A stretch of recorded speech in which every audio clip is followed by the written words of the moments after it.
Hey, hello, this is Martin from Seekedge, the channel for trading and investing. And welcome to another brand new episode of Trading Psychology series. Right. So as part of that, today we are going to briefly look at one of the books of famous best-selling book of Morgan Housel, Psychology of Money. Right. And I'll just so this is the book. It's Uh, so I would give a good rating for this book, and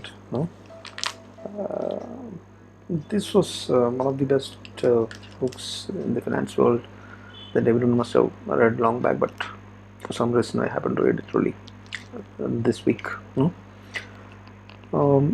Yeah, I would recommend that as a very good read, right?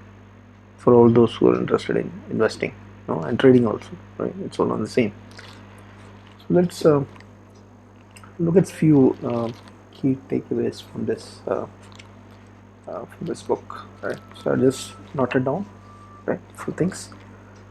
So this gives basically the entire books talks about the relationship between human beings and money, right? So it sets out certain very basic simple rules, simple 20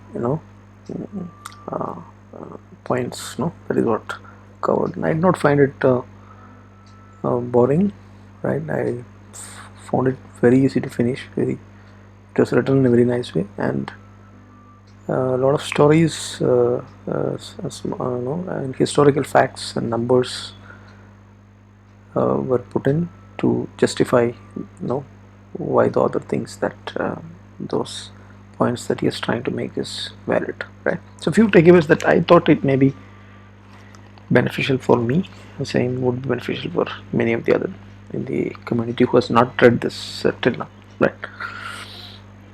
So one thing that the author is mentioning about in this book is about, it's not your intelligence or your education or your complex algorithms and all, or sophistication. It's all of these may not be the sole reason. Most of the times, when we look at people or organizations who have made wealth, right? So when you look at most of the time, so if you look at one way, it's pure luck. It's dumb luck that. So it's just luck that we are born, as a human being, in a particular country, with the facilities, or with the uh, luck enough to be educated, and so several small minute things. It's all dumb luck which may not be there for millions of others. So so he is trying to justify that with the example of Bill Gates, who happened to be rich just because he had a very early exposure to the computer systems, which millions of others did not have at that point in time.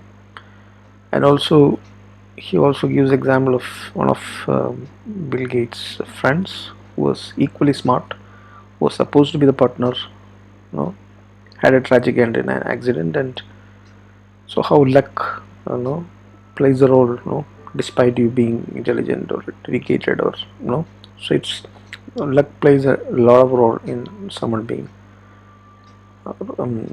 wealthy, right? At the same time, he is talking about luck's cousin, which is a risk. So risk and luck together. If you don't take risk, and your pure luck will take you there, right? So, and if you are lucky but risk does not favors you still, risk give unforgiving lessons, right? So you have to treat that with respect, and both of these together, if it works, right, it may work out. So nothing that seems to be good is as good or as bad, right? So that is the very first beginning of the book where he mentions about, right? It's just it's a precursor to what he says, that you have to be basically humble and forgiving, right? Because it's not just your intelligence alone or your background alone or environment alone. It's a lot of luck factors also. So you have to be forgiving, and also you have to be learn to be humble enough, right, when it comes to money. That's the very first beginning of the book before getting into all the much more financial details. This is where he begins with, right? So that's something that was very genuine, is what I felt. And another point that he is making is not having enough. The people who have money would never stop. Like they keep on, even if you have enough and more. You see that a lot of people end up getting into scams, and right, they don't really, they can simply sit and enjoy the life. Rest of them, that much wealth may be there, but still they go for malpractice and things like that. So for some others, they just don't want enough, right? So it's how much is enough is the question when it comes to money. So there is a perspective, right? You may, right? So that is something that he's pointing out. Then obviously the financial compounding power, the magic of compounding, he has been stressing in a different way, right? So he has explained some historical examples of ice age and all that, and to explain how the compounding is never to be underestimated, and it's very powerful given the time horizon for it, right? So that is also one of the fundamental principles of the investing, is to wait and give time horizon for the wealth to for the investing ideas to work out. Just shut up and wait is something that we often heard before in other places also. So that has been stressed upon, right, in a very um, beautiful way. So he also says that it's just that Warren Buffett probably had given had lived more number of years and given more time for his investment to grow, is one of the reasons why he is wealthiest as compared to somebody else is born late and who had only few years of exposure to the market, right, or to the money making thing, right? Yeah. So another point that I found interesting was a lot of people make money. A lot of companies historically, if you look back, Fortune 500 big companies were there since hundreds of years, but a large percentage of them do not exist. Now, only with few companies of this entire, if you take a look back at last 100 years, very few of them survive. Right? So making money is something, and keeping it is something else. That's all's good in trading and investing and whatever. Right? A lot of people. I also have heard about many traders and investors who have made a lot of money during the market cycles in a particular volatility or a particular regime. They make money and then they give it away in another cycle. So what's the point? So making money is something, and then keeping money is the toughest task. So he's stressing on that point, and then yeah. So I just repeated that here. So the third point, the first 2 points I already covered. So the third point is like tail events, like so this is also very valid for the trading and investing also, right? So you don't need to be right always on all your trading decisions or all your investment decisions to make a fortune or to become wealthy or rich, right, to make money, right? If some of them works out, right, so in your investment portfolio, if a large number of a decent number of portfolio stocks are there, but some of them might not be as performing, but some of them would outperform and will balance for the losses of the others, and then eventually you will make money. So this is explained in a very beautiful way, the tail events, right? So in many of the big companies also, which may have multiple businesses. So that is the same principle of having multiple sources of income when it comes to trading or investing also. Not having only one source itself is dangerous, right? So when you have multiple sources of businesses or multiple stocks or multiple investments, then one will compensate for the other, right?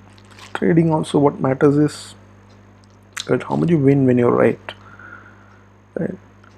when you may be right only fewer times, right? Your win rate may be less, but when you're right, how much more you make, that will compensate for the small losses that happened when you went wrong, right? So that is what the tail event says. These are all things that we already knew or heard at different places, but just collectively put in those 20 chapters, right?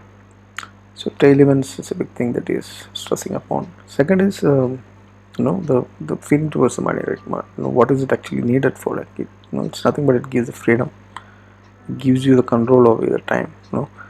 It gives you why do you need that?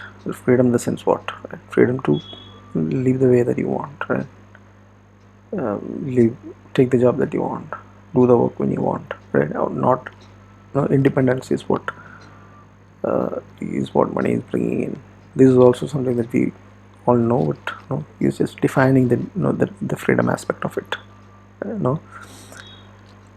The other point that is explained in the beginning itself is coming out.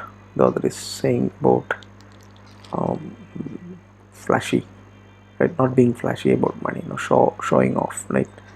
So just being socially, you know, too much conscious on how comparing yourself with others and all that stuff. So that is not the roadmap towards wealth, right?